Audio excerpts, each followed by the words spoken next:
តែអ្នកធ្លាប់ឆ្ងល់ទេថា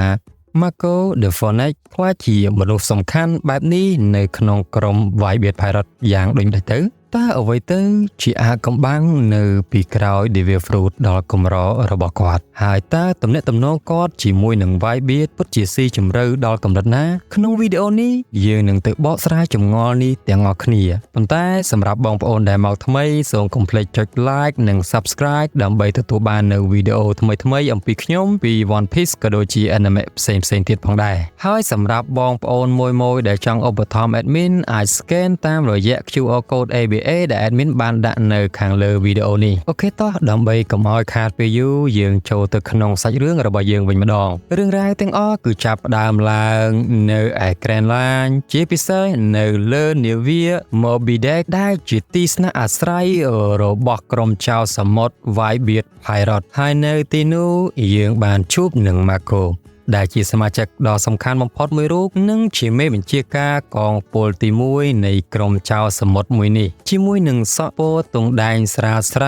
ក្បាលដូចមនរភ្នែកបិទស្រឹមដូចជាអ្នកដេកមិនគ្រប់មានស្នាមសាក់ដោយស្លាបនៅលើទ្រូងរបស់គាត់ម៉ាកូបង្ហាញអំពីភាពស្ងប់ស្ងាត់និងទំនុកចិត្តដែលធ្វើឲ្យគាត់មានភាពលេចធ្លោនៅក្នុងក្រុមមួយនេះក៏ប៉ុន្តែរូបរាងដ៏សុភាពរបស់ម៉ាកូបានបិទបាំងនៅអំណាចនៃធម៌ពលដ៏អស្ចារ្យរបស់គាត់គឺជាម្ចាស់នៃ Devil Fruit ប្រភេទ Zone Type ដែលជាសត្វបុរាណដ៏កម្រមួយមានឈ្មោះថា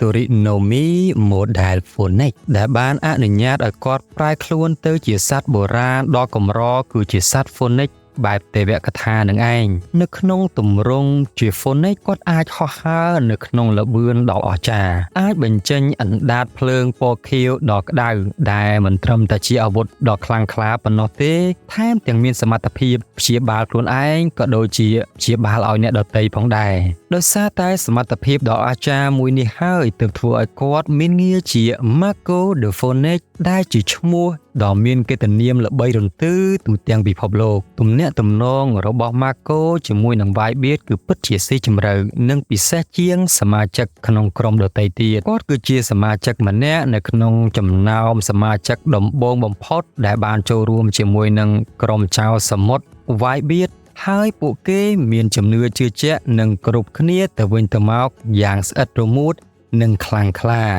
Whitebeard ចាប់ទុក Marco គឺជាកូនប្រុសម្នាក់របស់គាត់ហើយ Marco វិញគោរពស្រឡាញ់ Whitebeard ហួសពីអ្វីទាំងអស់ដែលគាត់មានភាពស្មោះត្រង់របស់គាត់ចំពោះ Whitebeard គឺពិតជាមិនអាចកាត់ថ្លៃបាននោះទេហើយគាត់តែងតែឈរនៅក្បែរប្រធានក្រុមរបស់គាត់មិនថានៅក្នុងកលៈទេសៈណានោះទេកាលពីកុមារភាព Marco មិនខុសពីចៅសមុទ្រក្មេងៗដទៃទៀតប៉ុន្មាននោះទេក៏ប៉ុន្តែនៅពេលដែលគាត់បានចូលរួមក្រុមជាមួយនឹង Whitebeard គាត់បានផ្លាស់ប្ដូរជីវិតរបស់គាត់180ដឺក្រេក្រោមការដឹកនាំរបស់ Whitebeard Marco បានរីកចម្រើននិងក្លាយជាអ្នកចម្បាំងដ៏ខ្លាំងក្លានិងជាអ្នកប្រយុទ្ធដ៏ឆ្លាតវៃគាត់បានចូលរួមក្នុងសមរភូមិជាច្រើនប្រឆាំងជាមួយនឹងកងទ័ពជើងទឹកក៏ដូចជាក្រុមចៅសមុទ្រដ៏គ្រោះថ្នាក់ផ្សេងទៀតដោយតែងតែបង្ហាញអំពីភាពក្លាហាននិងជំនាញដ៏គួរឲ្យកោតសរសើររបស់គាត់នៅក្នុងកំឡុងពេលសង្គ្រាមដ៏ស្វិតស្វាញនៅ Marineford Marco បានដើរតួយ៉ាងសំខាន់នៅក្នុងការការពារ Whitebeard ក៏ដូចជាគាត់បានប្រយុទ្ធជាមួយនឹងឧត្តមសេនីយ៍កងទ័ពជើងទឹកដ៏ខ្លាំងក្លាជាច្រើនអ្នករួមទាំង Kizaru,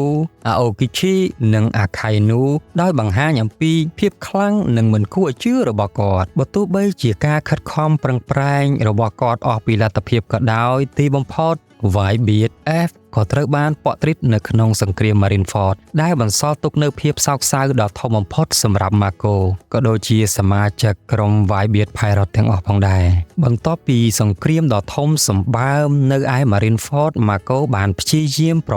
មូលកម្លាំងឡើងវិញដើម្បីទៅសងសឹកជាមួយនឹង Blackbeard ក៏ប៉ុន្តែ Whitebeard Pirate ត្រូវជីកអស់រលីង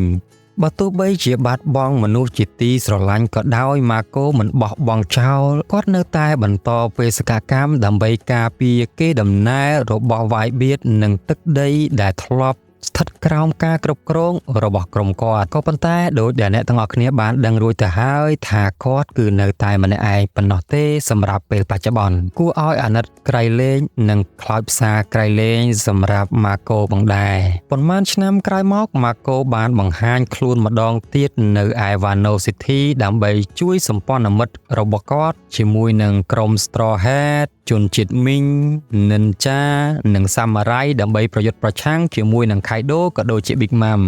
នៅឯ Wano យើងទាំងអស់គ្នាបានឃើញម៉ាកូបង្ហាញនូវធម៌ពលពេញលេញរបស់គាត់ដោយប្រយុទ្ធស្វិតស្វាញជាមួយនឹង King ក៏ដូចជា Queen ដែលជាមេតបដ៏ខ្លាំងក្លាបំផុតរបស់ Kaido ផងដែរសមត្ថភាពព្យាបាលដ៏អស្ចារ្យរបស់ម៉ាកូបានក្លាយទៅជាទ្រព្យសម្បត្តិដ៏សំខាន់សម្រាប់សម្ព័ន្ធមិត្តក៏ដូចជាអនុញ្ញាតឲ្យពួកគេបន្តប្រយុទ្ធបើទោះបីជាពួកគេទាំងអស់គ្នារបួសធ្ងន់យ៉ាងណាក៏ដោយរឿងរ៉ាវរបស់ម៉ាកូគឺជារឿងរ៉ាវនៃការលះបង់ភាពស្មោះត្រង់និងការតស៊ូដែលមិនរាថយគាត់គឺជាបុរសម្នាក់ដែលហ៊ានលះបង់សូម្បីតែជីវិតសម្រាប់ក្រុមរបស់គាត់ក៏ដូចជាសម្ព័ន្ធមិត្តរបស់គាត់ដើម្បីការពារកេរ្តិ៍ឈ្មោះនិងកេរដំណែលនៃប្រធានក្រុមរបស់គាត់ដែលគ្រប់ស្រឡាញ់ស្មើនឹងជីវិតជាមួយនឹងកម្លាំងដ៏អស្ចារ្យនិងបេះដូងដ៏កក់ក្ដៅ Mako the Phoenix គឺនៅតែជាតួអង្គដ៏សំខាន់និងជា idol នៅក្នុងពិភពរបស់ One Piece សម្រាប់យើងជា fan ជារៀងរហូតផងដែរឥឡូវយើងសូមបញ្ចប់នៅរឿងរ៉ាវជីវិតរបស់ Mako តែត្រឹមនេះយើងមកនិយាយបន្តិចបន្តួចអំពីសមត្ថភាពដ៏អស្ចារ្យនិងធម៌ពលពិសេសរបស់ Mako វិញម្ដងធម៌ពល Snow របស់ Mako គឺបានមកពីផ្លែឈើបិសាចប្រភេទ Time Zone ដែលមានឈ្មោះថា Toritorinomi Model Phoenix គាត់អាចប្រែខ្លួនទៅជា Phoenix តាមដែលគាត់ចង់ដែលមានស្លាបដ៏ធំសម្បើមក្រញាំជើងដ៏មុជស្រួចនិងខ្លួនឆេះពោពេញទៅដោយអណ្ដាតភ្លើងពណ៌ខៀវគាត់អាចហោះហើរបាននៅក្នុងល្បឿនដ៏អស្ចារ្យនិងធ្វើការវាយប្រហារសត្រូវ